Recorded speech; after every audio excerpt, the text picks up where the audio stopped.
Welcome to Green is Good, raising awareness of each individual's impact on the environment and helping to create a more beautiful and sustainable world. Now, here's John Shigarian, Chairman and CEO of Electronic Recyclers International, and Mike Brady.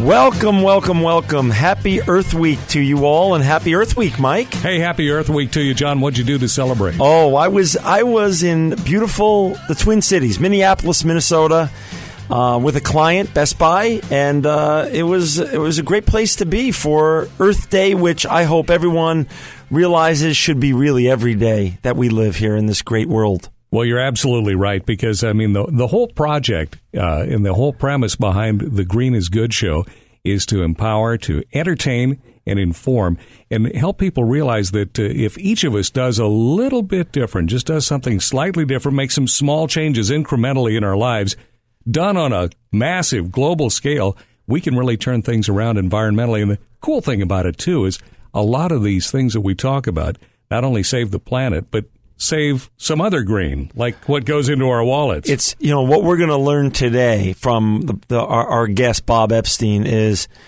green is good, and green is good for the bottom line. And not only for the earth, and that's going to be exciting. This week, in fact, I was I was at the Westin chain in Minneapolis, and it's so amazing and inspiring. Westin even is now going greener. All the great brands that we associate with in this country are realizing that it's good business, good marketing, and good for the bottom line. They don't have smoking anymore on premises. They have a recycling container in the rooms. Green is good for the Westin chain. And it's really cool, because what you say is so true. I notice in my travels sometimes that it's not just, let's hop on the bandwagon and this is a trendy thing and we'll just kind of be kind of faddish. But it is saving money, and it is helping make money for the companies. Absolutely, and we're saving the earth in the process. So there's a bottom line that goes way beyond just the earth and just goes way beyond just saving money. It's actually great for the bottom line. It's good business, and it's good marketing. Best Buy, for instance. I was at Best Buy this week. Best Buy now the largest consumer electronic retailer in the world. Best Buy is now taking back electronics that have come to the end of life.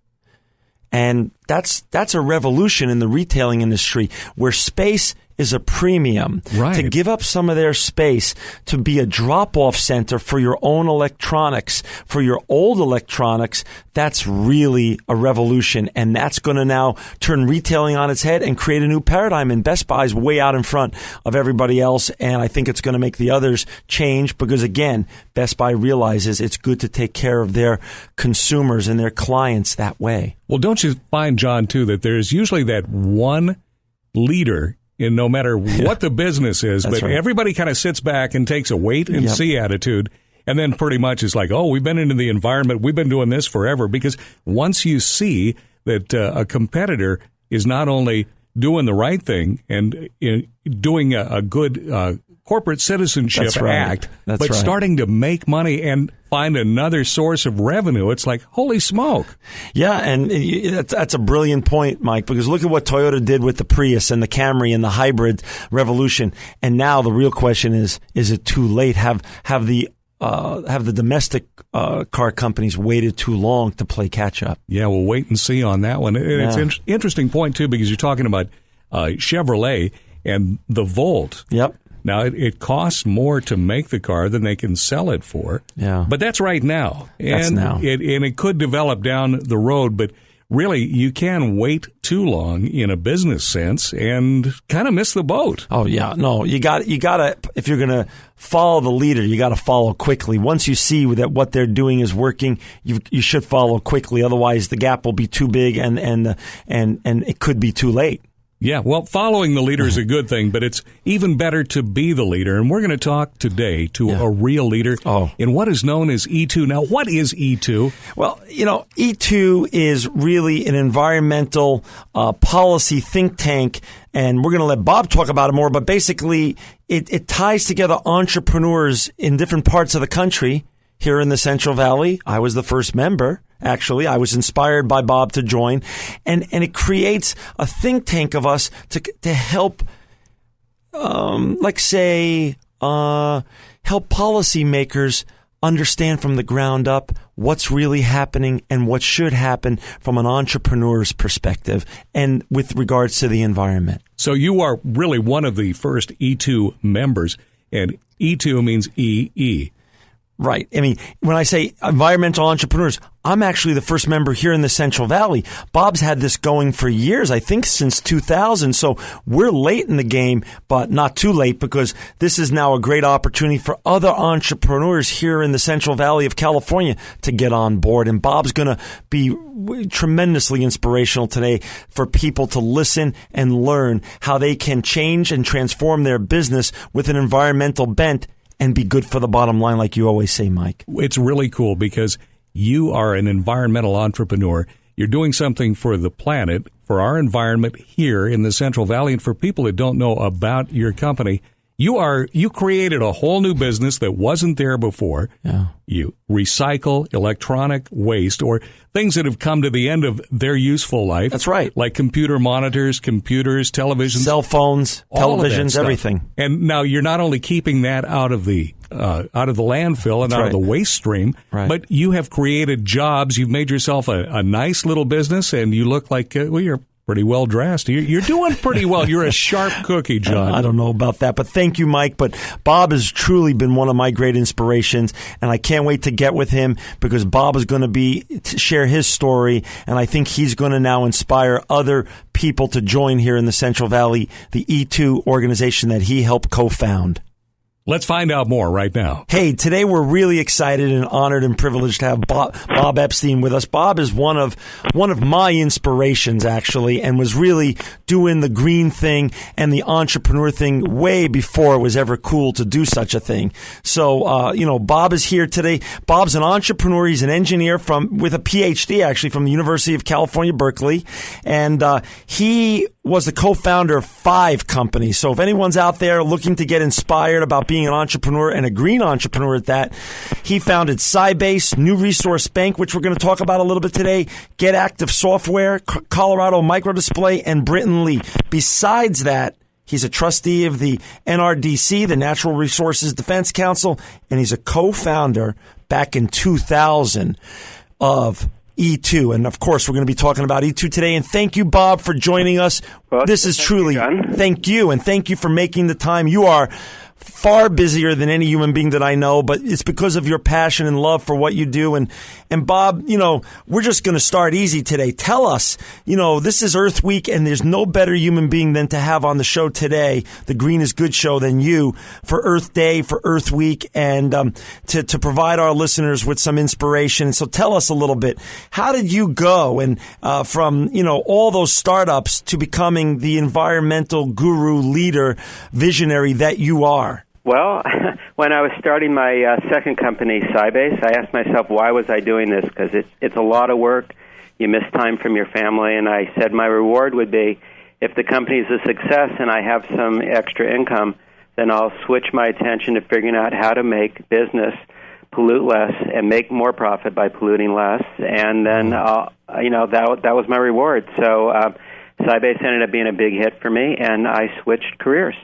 That is amazing. And when you say you switched careers, like, how did that work? I mean, no one was doing the Green Revolution, wasn't even here. You're really one of the co-founders of the Green Revolution. What did that mean back then, cleaning up the earth and making the world a better place? What did it look like back then? Well, I found that the environmental groups were really good at expressing the environmental harm being done and, the reasons why we want to clean things up, but they weren't really very good, and a lot of times not even credible, explaining whether this meant it was going to cost us jobs, what was the expense of cleaning it up. And so I really felt they needed a business voice that could look at the data and say, the net result is there's more jobs out there if we do it right than if we have a couple years of pollution-based prosperity.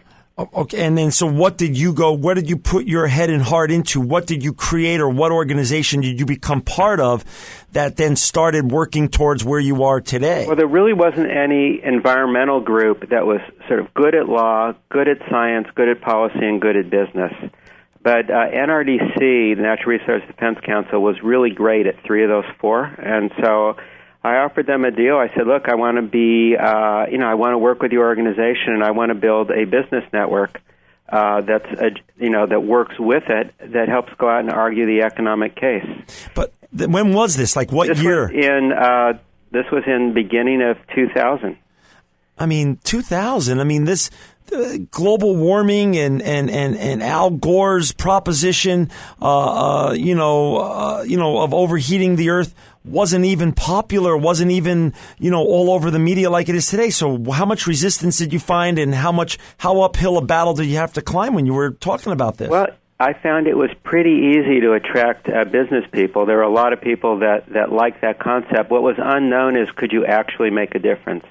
And so the very first thing we worked on, which was started in fall of 2001, was we met Fran Pavley. At that time, she was a freshman assembly member in California, and she had this idea of putting a bill out there that would limit the amount of greenhouse gas coming out of passenger vehicles. Gotcha. And, of course, if you could do that in California, then other states could adopt it as well. And so we took on that cause, arguing that if you had cleaner vehicles, they would cost less to own. More choice would be out there, because at the time it was very hard to find a clean four-wheel drive vehicle. I like those because I'm in the snow a lot in the winter. And we took that on, and we beat the auto companies at their own game. Gotcha. And so then, but now explain the approach of what you created at the NRDC with E2. I mean, how does that approach different from other environmental organizations, and what's the traction in the proposition that you've built since then in 9 years? Well, what we do is we get people from the business industry, people that have actually, created jobs, as part of their careers. Right. And we get them. They come up to speed on the information, particularly on the economics, and they go in as volunteers and they meet with legislators. We just came this week for Earth Week. We were in Congress. We met with more than 50 different members of Congress. Wow. And the people in those meetings are business people. No one pays them to be there. They pay their own way. There's no lobbyists in the room, and they just explain, look, these are the jobs. I'll give you a great example in California. California's been fantastic at cutting, making everybody more efficient with energy. And so if you look at the 34 years that California's been doing energy efficiency standards, it turns out that the average bill in California is lower than the national average. And the money saved compared to the national average was $56 billion was saved by every household. And that $56 billion created 1.5 million jobs, because people, when they have more disposable income, that's a bigger job creator than spending money with your energy company. And we're going to talk about jobs in a little while, but we're going to take a little break here now, and then we're going to come back, talk to you about more about E2 and more about green jobs and the green collar workforce that's being created right now. If a little green is good, more is even better. Now, back to Green is Good with John Shigarian and Mike Brady. Welcome back, and this week we have Bob Epstein with us, and we're so thrilled. And Bob, we were just, when we ended the last segment, we were talking about green-collar jobs and stuff, but I want to go back to E2. How many members do you have now nationally, and how many do you have in California? What chapters do you have here in California? If people get inspired by your words of wisdom here, where can people now join in E2 and join the revolution? Well, we're a virtual organization. A lot of our stuff is done electronically, but we have over 850 members around the United States, actually in 22 different states. In California, we have 550 members, and we have 3 areas where we focus. One is the Greater Bay Area, Southern California, and then we've just started doing things in the Central Valley, particularly focused, starting in Fresno, but trying to cover the whole valley. That is awesome. And what's your goal here in the Valley? How can people get involved? How can people, join in the E2 revolution here in the Central Valley? What's the best, easiest way? We have an organizer that's volunteering that's helping out. We could ask them to contact you as well. But what we're really trying to build in the Central Valley is another business voice. In addition to agriculture, that can look at this and say, there's a whole new clean tech thing that's starting in the valley. There's the issues of water, air quality, and goods movements, and there's a way to address all of this and create more economic economic growth for the valley. And Bob, we'll also post the E2 website up on the Green is Good page and the Clear Channel Network, so that way if people want to just go to e2.org and see what you're doing and send an email or call in from here in the Central Valley, they can do that, and you can then direct them. Yeah, we'll make sure the front page has contact information specific to the Central Valley. I was born in Stockton. I care a lot about what happens there. Hey, listen, Bob, I've been with you on numerous occasions, and your track record is proven out many times. You not only talk the talk, but man, you walk the walk, and that's why it's such an honor to have you here today. Hey, let me ask you also, let's go back to your travels this week and our new president and the political will in Washington, D.C., and how that translates not only here in California, but across the nation and here in the Central Valley, obviously, too, to the new green collar, basically the green collar workforce. Is it going to happen, and how is it going to happen? Is Washington going to help us with this, and what does it look like?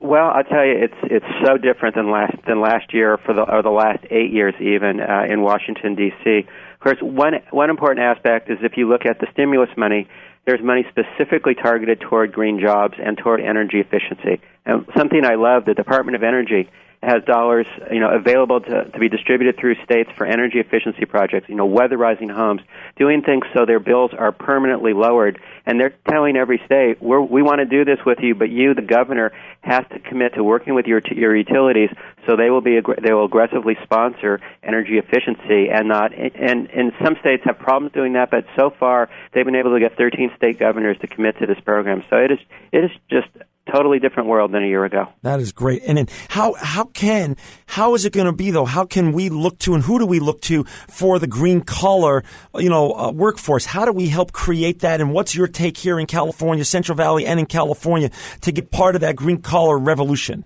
Well, the state has organized, programs to help develop this. A lot of them are done for training programs in the community colleges to get skilled labor up to speed. So that, the green collar jobs are in a lot of different areas.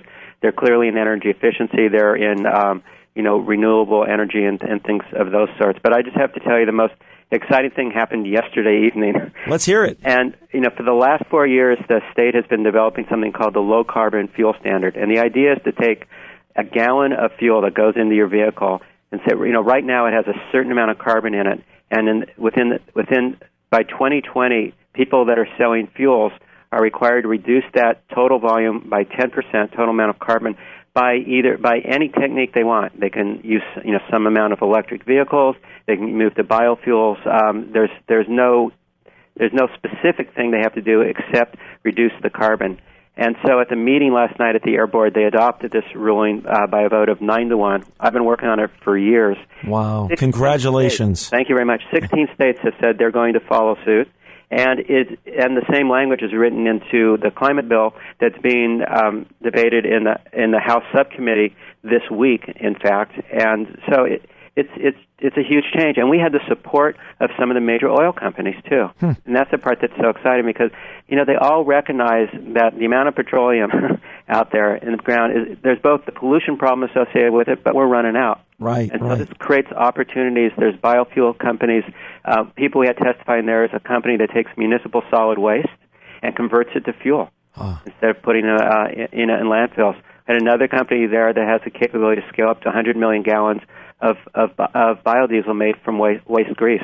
So, hey, congratulations. I know you've been working hard on that, and that's just great for all of us. All of our listeners are going to benefit from that hard work that you've done in that victory last night. Well, and getting back to sort of the connection between the economy and the environment. Right. So the first objective in doing this is to reduce greenhouse gas pollution. Right. And just help keep the planet from overheating.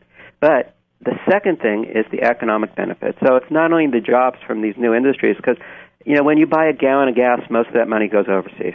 Right. It certainly doesn't go locally. That's right. It certainly doesn't stay in the community. When you buy a gallon of, low-carbon renewable fuel, it's very likely made from materials that were made right here in California, so the money stays locally.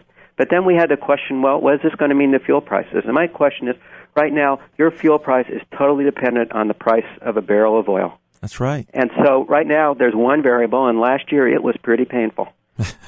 And there's no competition. But if you look at these things, one of the companies that's selling biodiesel prices at prices below the pump for diesel. Hey, when you listen to T. Boone Pickens, and who has called the energy industry better than anybody else, he says we're going back to $150 a barrel eventually. So I think your proposition is right on the money. Yeah, so that's just one example. There's the local jobs of making them. There's the fact that the money gets recycled locally instead of being sent overseas, and you have a cleaner planet. You know, it's amazing, too, what you were talking about, Bob, earlier, talking about mandating the reduction of carbon in the fuel. That's also going to create a lot of opportunities for people that are going to sit back and think, we know we have to do it. The question is how. When you get the big how question, that's when people really start turning the wheels in their minds, and that's where the entrepreneurial spirit really flourishes. Oh, you're so right, because now if you can figure that out, there is a market for you. Yeah. And I want to talk about that a little bit. When people turn on their televisions, Bob, and they see the doom and gloom and the economic earthquake that's happened the last 18 months in the banking and finance world, I want to talk about one of your other ventures and how that ties into E2 and to our listeners who want to get into the green revolution and be part of the sustainability movement. Let's talk a little bit about your New Resource Bank and what it's doing to help fund entrepreneurs and the visions and dreams they have to make this world a better place. Well, we started New Resource Bank. It's chartered by the state of California, FDIC insured. It's a community bank, but what's different about the bank is we work with clean tech companies, with organic farmers, and with people that just believe in all of this to try to be their bank of choice. And how's it been going? Like, when did you start it, and how's it been going? We opened our doors in September of 2006, so we'll be 3 years this year. We've had very strong growth in terms of deposits and interest in the bank. We've attracted depositors from throughout the United States, with pretty straightforward, free ATMs with a minimum balance, friendly service, we know your names, and the money that you deposit in our bank, we then target as loans into green businesses. Hey, and so for entrepreneurs out there that are listening to this show, how do they access money now? What's the best way? You've done this so many times, 5 businesses and other things that you founded. You're a rock star, and not only in the business world, but you're a rock star in the environmental world. How do we marry those up and inspire other entrepreneurs to join in who watch the doom and gloom or read the doom and gloom every day, and they feel like there's no access to capital? Well, it takes a lot of fortitude to be an entrepreneur, and you have to love hearing the word no. You have to be inspired by it, as you know yourself, John. Hey, businesses you've created. Hey, but I want the listeners to know, though, New Resource Bank, I love your mission, by the people and for the people. And this show is for the people. This show is for changing your life and changing your mind. And so I want people to know we're going to put up the resource to the New Resource Bank online on our website, but newresourcebank.com. It's spelled just the way it is, and I want our listeners to know that you've created another wonderful opportunity for people to become part of the revolution, to democratize the process of becoming part of the sustainability movement instead of pushing people away. So, Bob, you're just amazing. So I appreciate it. I just want to make one clarification. Sure. Nobody's misunderstanding me. Yeah. We certainly help businesses be successful. We do lending. Sure. We don't actually invest. We are a state-chartered bank. Gotcha. So by definition, we can't do that. But, for example, we worked with SunPower and developed a solar program so people could put solar on their home with no money down. And then we try to match the rate so their savings in electricity is greater than their monthly bill. Bob, what other, if you were to give your top 5 tips for helping the earth become more green, what would your top 5 tips be? Well, first of all, you have tremendous influence in the products that you buy and the food that you eat. Gotcha. And so you can do that, and I don't think anybody needs to sacrifice their quality of life, but the choices you make can make a very large difference. And I've seen you driving your Prius, and I know you like I said, you've got the DNA and you walk the walk. We have a Prius. So I think that's the first thing. Okay. The second is to get involved. In my experience in Sacramento, Washington D.C., and the other state houses I've been in, they don't hear from that very many people. They tend to hear from the same business lobbyists and various interest groups that are very comfortable with the status quo. So, we make it really easy for our members to communicate with their congressmen and their members in the state legislature. And what we do is for our members, we hand deliver the messages. Gotcha. So they don't just get it in email. No one reads the mail. Or that's right. We just deliver it in person. That's awesome. And Bob, deliver that message. Do you think that if we're hearing you correctly, that government hearing directly from voters and the constituents, that voice is a bit louder than the lobbyists at times? It particularly if it's a new voice, and if it's a voice with some passion. And they really it really does matter. And I've met I've met a lot of these people. At this point I've met almost 20% of Congress. Oh my gosh! Working my way through it. And so there's certain things you can do as a business person coming in saying this is the economic opportunity. There's things you can do as an informed citizen. I can guarantee you that the opposition is doing it. Get involved. What's number 3? What else can we do? What else can our listeners do out there? Well, I think there are some people that pick a specific issue to get involved with. For example, if we look at this low carbon fuel standard, there was a lot of industry groups that came out opposed to it, but we basically identified just a half a dozen people that worked with the Air Resources Board and said, we're in this. We can make this work. We can build profitable businesses. We can deliver the fuel.